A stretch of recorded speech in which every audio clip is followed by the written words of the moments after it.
The GOP field gets smaller. Good evening, everyone. I'm Steve Hensley. And I'm Angela Reigard. Kentucky Senator Rand Paul says he is suspending his campaign for the Republican presidential nomination. As he abandons the White House bid, Paul says he is focusing on his Senate re-election campaign and the upcoming Kentucky Republican caucus. WYMT's Matthew Rand talked to the senator earlier today. He joins us now with more. Matt?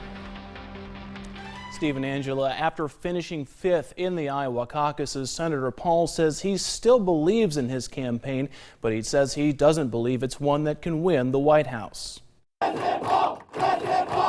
Senator Paul managed less than 5% of the Republican vote in the Iowa caucuses Monday, earning him just one delegate. The last rally we had in Iowa at the University of Iowa, we had 1,500 kids. They were all excited and boisterous, but it just didn't translate into enough votes. Former Republican National Committee Chairman Mike Duncan says Paul has been instrumental to bringing young people and African Americans to the GOP.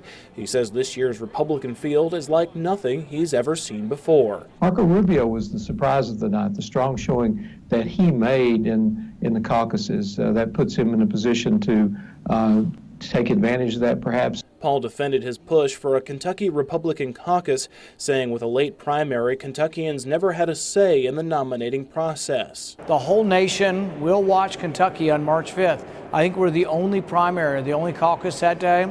And so we're going to have a big influence now on who becomes the nominee. Paul says he will continue to push for smaller government and Kentucky jobs in the Senate. You know, I've been one of the strongest voices up here against the president's war on coal, against the president's war on Kentucky jobs, and I'll continue to be that advocate. Paul did not offer an endorsement to one of the remaining candidates in the Republican field, leaving his supporters up for grabs. Fellow Republican Rick Santorum is expected to announce he will drop out of the race tonight as the Republican field grows ever smaller. Angela? Thank you, Matthew. Paul's decision will not affect the next month's caucus in Kentucky, and his decision comes about a week after Lexington Mayor Jim Gray decided to join the U.S. Senate race. Here is his reaction. Kentuckians deserve full-time senator, deserve full-time representation in Washington. And right now, we haven't had that.